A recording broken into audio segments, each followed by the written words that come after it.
Bismillahirrahmanirrahim. Alhamdulillahi rabbil alamin. Salatu wassalamu ala asyrafil anbiya'i wal mursalin. Nabiyina Muhammadin wa ala alihi wa sahbihi ajmain. Assalamualaikum warahmatullahi wabarakatuh. Sa ngayon sirah, insyaallah. Sa ngayong huling natalakay natin sa natuklasan ng demonyo doon sa Aqaba ang Bay'ah. At siya ay sumigaw doon sa tuktok ng mga bundok at narinig ito ng Quraysh. Pero nga, nung nag-imbestiga yung Quraysh, hindi naman kasi ito alam ng lahat ng mga taga-Madina. At yung pinagtanungan pa nila, mga kuppar, hindi naman nag-Muslim, at hindi talaga nila alam ang tungkol sa Bay'ah. Pero kalaunan nga, nalaman na ng Quraysh ang katotohanan tungkol dito at napagtibay nila. Yung nga, takadul khabri lade Quraysh wa mutaradatu al-mubayiin. So napagtibay daw ng Quraysh yung balita. At dahil dito, yung hinabol na rin nila yung mga nakilala nila, natukoy nila na nagbaya. So yung huli nating natalakay, yung mga taga Makkah ay nagpatuloy nga ng pag-iimbestiga kahit nandun na sila sa Makkah. At yun syempre nga, kasabihan, may tenga ang lupa, may pakpak ang balita. So walang bagay na habang panahon na maililihim. So natuklasan nila na meron nga mga nagmuslim at nagbaya. At nung gusto na nilang habulin nga yung mga taga Madina, wala na silang naabutan. At ang naabutan na lang nila dalawa. Sina Sa'ad bin Ubadah at si Al-Mundir bin Amr. Fa'ammal mundiru fa'ajaz al-qawm. Si Mundir nakatakas. Wa Sa'ad fa'alku al-kabdu alayhi. Pero na huli nila si Sa'ad. So ganito kakapal yung mukha ng Quraysh, di ba? Wala naman silang otoridad sa mga taga Yatrib, mga taga Madina, wala silang otoridad. Pero ini-impose nila yung kanilang kapangyarihan sa kanila. Pero yung inaresto nila yung mga taga Madina, sina Al-Mundir at si Sa'ad. At si Sa'ad lang yung nahuli nila, si Sa'ad bin Ubadah. Ganito kakapal ang mukha ng Quraysh. So dito pa lang, deklarasyon na ng digmaan ito laban sa mga taga Madina. Deklarasyon na ito ng digmaan sa totoo lang. Kaya nga, may kita mo yung pagka-ipokrito nila Kapag pabor sa kanila, walang batas. Pero kapag sila yung agrabyado, bigla na lang may batas. Parang mga ipokrito, di ba? Mga ipokrito kapag nilalabag nila yung karapatan ng iba, walang Islam. Pero kapag nagalit yung pininsala nila, bigla namang may Islam ngayon. Ba't mo ko pinapahiya?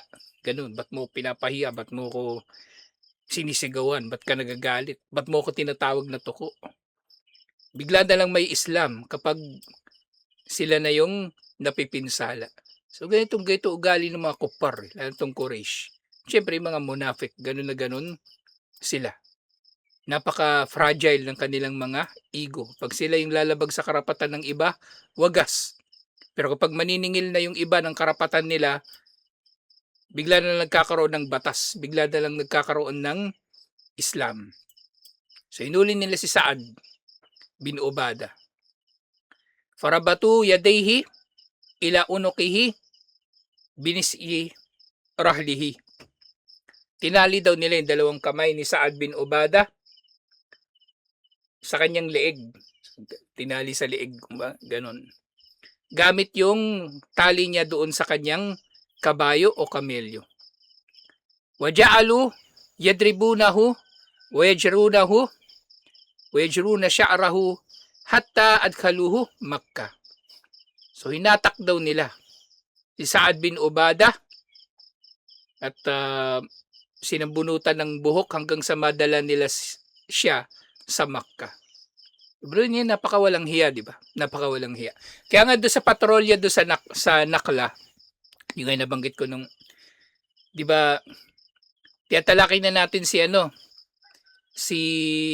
Abdullah bin Jahash. Sakto, no? Masyala. Si Si Abdullah bin Jahash, di ba siya yung kauna-unahang tinawag na Amirul Mu'minin? Kasing Amir na yon, Amir ng Sariya. Yung detachment na pinadala ni Propeta Muhammad sallallahu alaihi wasallam doon sa Nakhla. Doon sa Nakhla, ang sinalakay ng mga Muslim doon, yung Quraysh. At meron silang mga nakuha na mga kulimbat.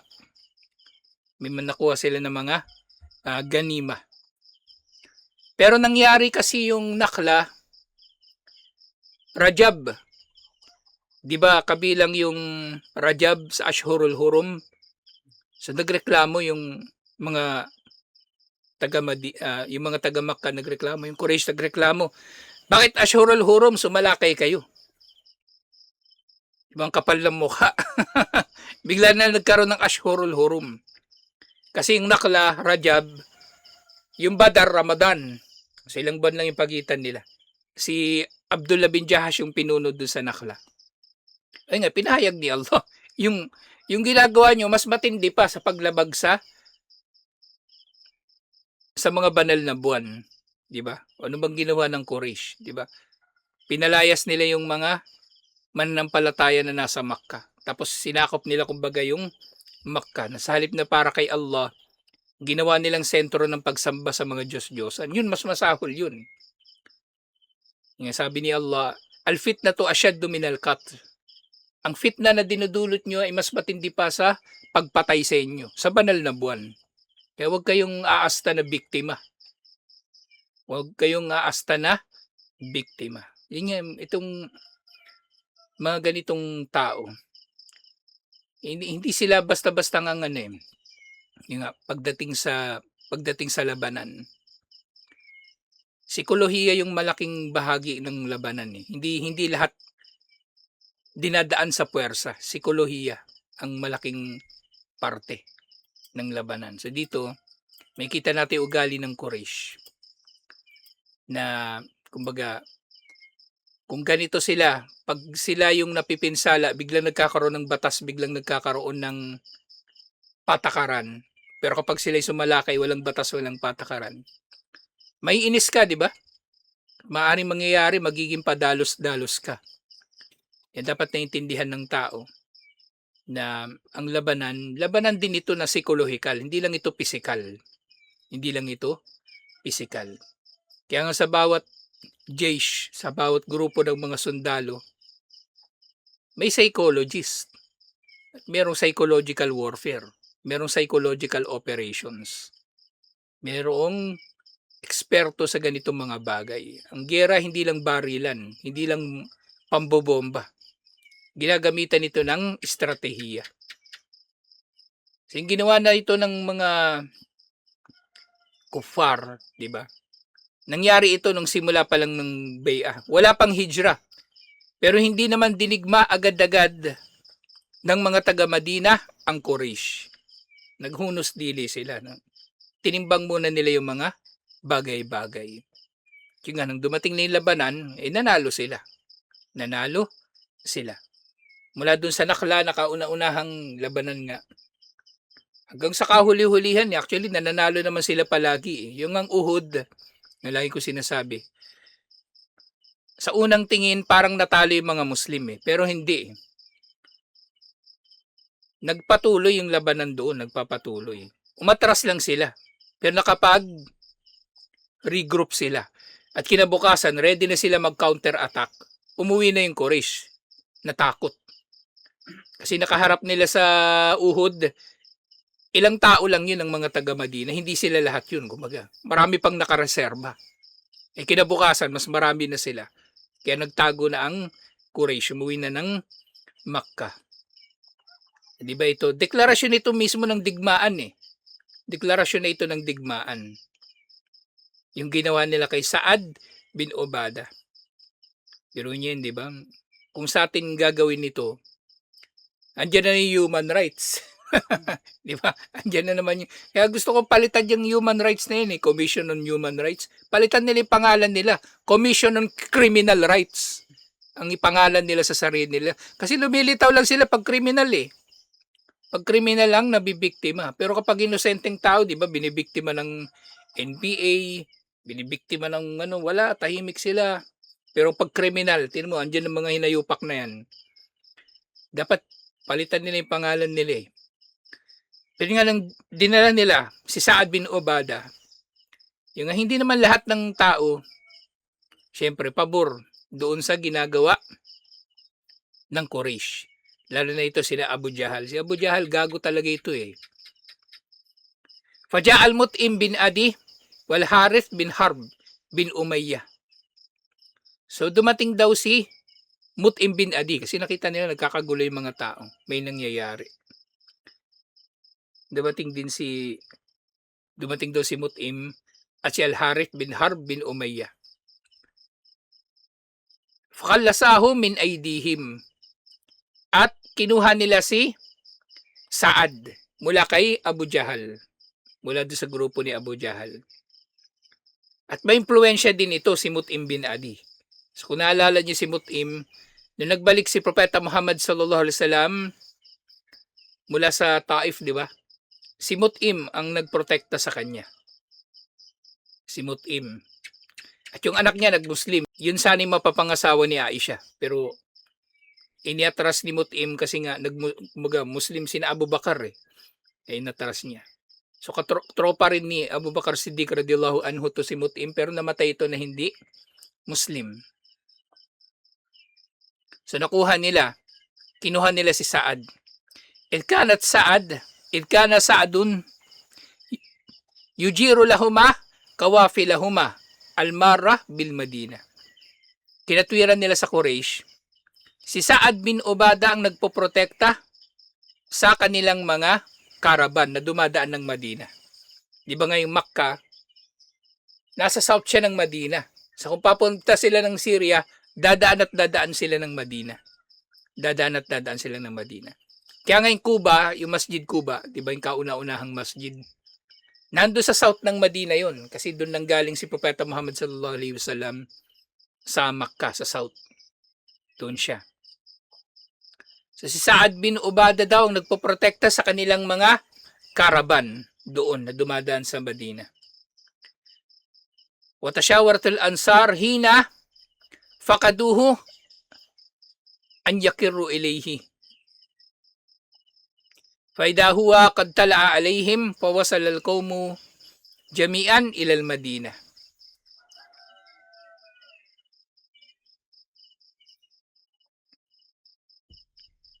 So nakumbinsi nung dalawa. Ni Mut'im bin Adi at ni Harith bin Harb, sila Abu Jahal, napakawalan si Saad bin Obada. Kaya nga nakaalis na si Saad bin Obada. Actually, hinahanap na siya ng Ansar eh. Hinahanap na siya ng mga Ansar. Kasi, di ba pabiyahe na sila pabalik. Sa pansin nila, nawawala si Saad. Gusto nilang bumalik ng Makkah o ng Mina.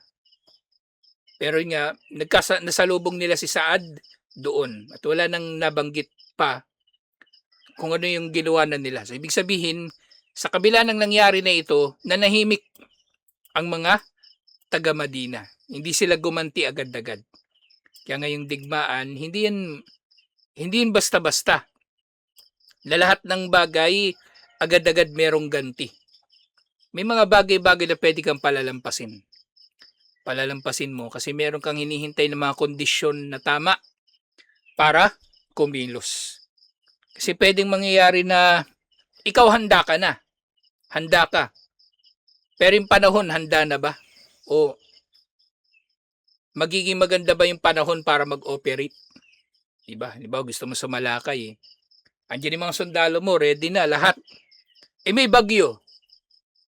Hindi ka sasalakay sa panahon na may bagyo. Diba ka mamaya, bagyo pa yung papatay sa mga tauhan mo. O, hindi muna. Depende sa iba't ibang mga kalagayan. Marami ang dapat na isaalang-alang. So dito hindi agad-agad gumanti ang mga taga Madina. Actually, yung tutusin kaya nila eh. Kasi hanggang sa panahon na ito, kasama naman nila talaga yung buo sila na kumbaga pwede nilang tipunin yung mga sarili nila. Yung Khazraj at yung Aus, kasama yung mga kuffar. Tidigmain nila yung Makkah pero hindi nila ginawa. Hadihi hiya bay'atul aqabah athaniya. So ito yung bay'a sa Aqaba na ikalawa. Allati tu'rafu bi bay'atil aqabah al-kubra, na nakikilala rin bilang mas malaking bay'a sa Aqaba kasi may nauna na mas maliit, di ba? Konti lang sila na nagbay'a.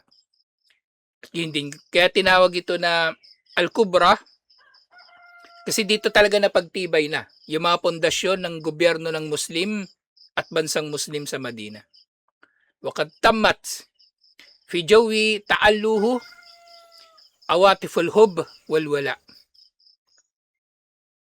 So, ito daw ang Bay'atul Aqaba na ito ay naisakatuparan sa pagmamahal at katapatan nila sa isa't isa. Wat tanasuru bayna ashtatil mu'minin.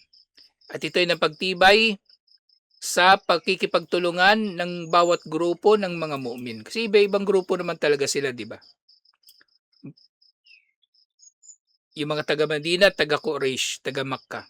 Tapos yung mga taga Madina, hiwalay na grupo pa yung Aus at yung Khazraj. At yung mga taga Makkah, yung mga Muhajirun, iba-ibang angkan pa sila.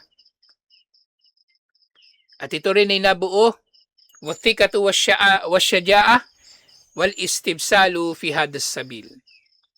At ito ay nabuo din sa pamagitan ng tiwala, katapangan, at kumbaga paninindigan nila sa kanilang pinaninindigan, sa kanilang ipinaglalaban. Famu'minun min ahli Yatrib yahnu ala akihi al-mustad'af fi Makkah. Na dahil dito ang mananampalataya na taga Yatrib, taga Madina, ay nahabag sa kanyang kapatid na inaapi doon sa Makkah. Wayatakabu lahu o yataasabu. Wayataasabu lahu. At ang kapatid niya na ito na taga Madina, nakaramdam siya ng taasub. Kumbaga, pride. Na ayaw niya na mapipinsala yung kanyang kapatid na taga Makkah. Wayagdabu min dalimihi. At tagagalit siya dun sa sino mang umaapi sa kanyang kapatid na taga Makkah. Watajishu hanayahu masyair al-wud lihada al-akh alladhi ahabbahu bilgaybi fi datillah. At ang kanyang puso, alhamdulillah, sa pamagitan ng bayan na ito ay nag-uumapaw sa pagmamahal para sa kanyang kapatid na minamahal niya ng lihim alang-alang kay Allah. Kumbaga ito yung ganito inilarawan ni Sheikh Safiyur Rahman Mubarak Puri rahimahullah yung mga sahaba pagkatapos ng Bay'atul Aqaba. At itong damdamin nga na ito para sa isa't isa, walam takun hadhil masyair wal awatif natijatu naz'atin abirah tazulu ala marral ayyam. Itong mga nararamdaman nila na ito ay hindi raw resulta ng kumbaga damdamin na bigla lang umusbong. Kumbaga hindi lang ito pag-aalab ng damdamin na lilipas din paglipas ng panahon. Balkana masdaraha huwal imanu billahi wa birasulihi wa kitabihi. Bagkus ang ugat nito ay ang pananampalataya kay Allah sa kanyang sugo at sa kanyang aklat. Ito na nga yung pinakamatibay na kapatiran. Ang kapatiran sa pananampalataya. Kaya nga, hindi talaga ako sang-ayon doon sa mga shahada modus at yung ginagawa nila na parang pinamimigay lang nilang Islam. Diba? Sa iba't ibang samahan ng mga tao, fraternity hindi ka pwedeng basta-bastang sasali. Iglesia ni Cristo hindi ka pwede basta-bastang sasali. Ultimo kulto, hindi ka basta-bastang makakasali. Tapos yung Islam pinapamigay mo lang basta-basta, itataas lang yung kamay, magsasabi lang shahada, magpapapicture, magpapabideo lang yung tao, Muslim na. Sa pamagitan nito, ibibigay mo yung kanyang karapatan, pinakamataas na karapatan sa mga tao bilang kapatid sa pananampalataya. Hindi pwede. Hindi pwede. Mahalaga sa atin ang Islam, pinahalagahan natin ito. Hindi natin ito pwedeng pamimigay lang kung kani-kanino. So tayo, meron tayong pride sa ating relihiyon. So yung karapat-dapat lang ang tatanggapin natin kumbaga sa relihiyon na ito. Siyempre si Allah naman yung unang maghihirang sa kanya at ipapakita sa atin ni Allah kung karapat-dapat ba yung tao na yun na anyayahan patungo sa Islam. Hindi kung sino-sino lang yung pinagsasyahada. Kasi nakita na natin yung mga halimbawa sa da'wa eh. Sina Propeta Muhammad sallallahu alaihi wasallam, di naman sila kung kani-kanino lang nagda'wa. Maring magdada'wa sila isang beses, dalawang beses na pangkalahatan, pero pagsasyahadahin mo, pagsisikapan mo talaga na magsyahada, ang nakita lang natin na ginawa ng ganon ni Propeta Muhammad sallallahu alaihi wasallam si Abu Talib. Diba? Si Abu Talib. Hindi naman natin nabalitaan taon-taon nagdadawa si Propeta Muhammad sallallahu alaihi wasallam sa isang grupo ng tao. Katulad kung paanong taon-taon merong da'wa sa barangay. Tapos sila rin yung audience. Tapos kada da'wa mo doon, yung tinatanong nila, yung tinanong din nila nung isang taon. Kasi hindi na sila nakaintindi. Wala silang pakialam. Ang habol na lang nila yung parapol. Parapol ventilador, bigas. So hindi ganun. Yung kumbaga, yung pakikipagkapatiran na magiging resulta ng pagmumuslim ng tao. Kumbaga, importante ito sa atin. Hindi natin ito binibigay kung kani-kanino lang. Hindi natin ito inaalok kung kani-kanino lang. So ito nga raw ay nakaugat sa pananampalataya kay Allah, sa kanyang sugo at sa kanyang akhlak. Imanun la tazulu amama ayyi quwwatin min quwwatid dulmi wal udwan. So ang samahan daw ng mga sahaba at ansar ay samahan na hindi maglalaho sa harap ng anumang uri ng kawalang katarungan at pang-aapi. Imanun idha habat rihuhu ja'at bil ajaibi fil akidati wal amal. Ito raw ay nakapundasyon sa pananampalataya. Na ang hangin nito na nagbumula sa pananampalataya nito ay nagdudulot ng pananampalataya, paglaganap ng pananampalataya at pagkilos ayon sa pananampalataya na ito. Wahadal imanu istata'al muslimuna wa bihadal imani istata'al muslimuna an yusajjilu ala awraqid dahri a'malan. Sa pamagitan ng pananampalataya na ito, na itala ng mga Muslim sa talaan ng kasaysayan, kumbaga talaan ng panahon, ang kanilang mga gawa na mabubuti. Kumbaga nag-iwan sila ng bakas. Wetruku alayha atharan khala an nadairiha al-gabir wal hadir. At sa mga bakas nito na iniwan nila, ang mga ito ay hindi katulad ng sino man sa nakalipas na panahon o sa kasalukuyang panahon. Iba yung bakas na iniwan nila, na bakas ng pananampalataya. O sawfa yaklu al-mustakbal. Hindi ito magiging katulad ng sino man sa hinaharap.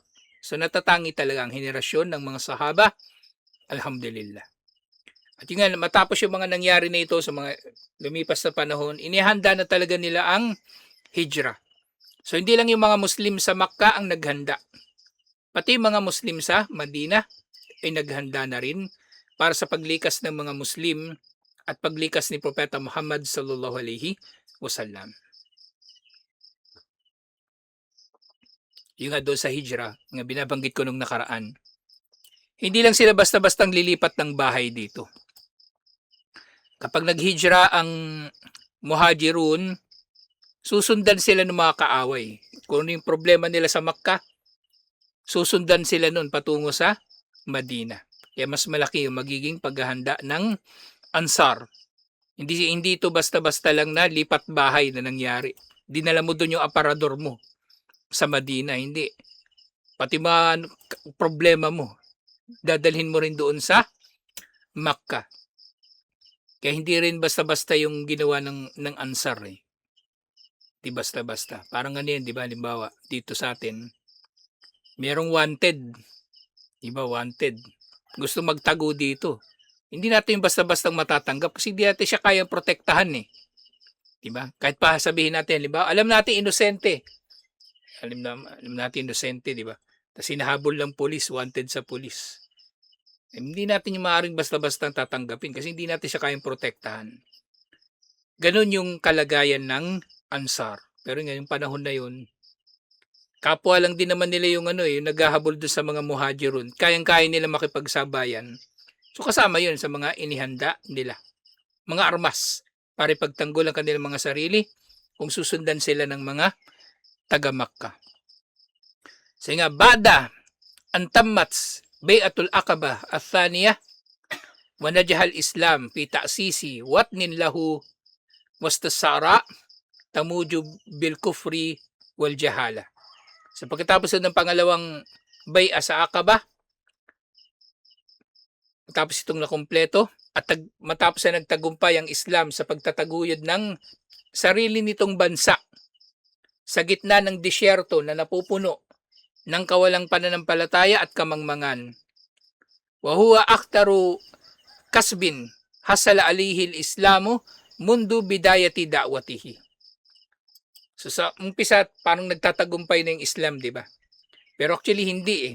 Nandito pa rin sila sa mapanganib na kalagayan. Meron silang nakamit. Meron silang nagain, kumbaga. Pero kailangan nilang protektahan yun. Na dahil dito, nasa mas mapanganib silang kalagayan. At ito ay kumbaga, hindi ito naiiba.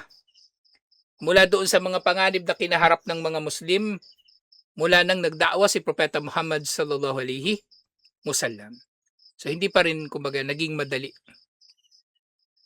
ang mga bagay-bagay. Yun nga, nananatiling nasa dunya yung mga tao eh. Diba? Kaya nga, minsan iniisip natin, diba? Lilipat tayo doon sa lugar na walang tuko. Pero hindi, lagi may problema eh. Hindi mawawala yung problema. Hindi mawawala yung pagsubok. Diba? Baalis tayo dito, diba? Lipat tayo. Baka mamaya wala nga tuko doon. Bayawak. Bayawak o bas masahol, buhayan na. Buhayan na yung nandun. Lahat ng lugar may pagsubok. Lahat ng lugar. So parang dito. Diba? Kahit sa Madina may pagsubok.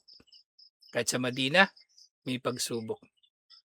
Kaya nga, syempre, sa gabay ni Allah, alam nila na mas mainam naman yung kalagayan doon sa Madina kung ihahambing doon sa kalagayan nila sa Makkah. Pero walang paraiso dito sa mundo.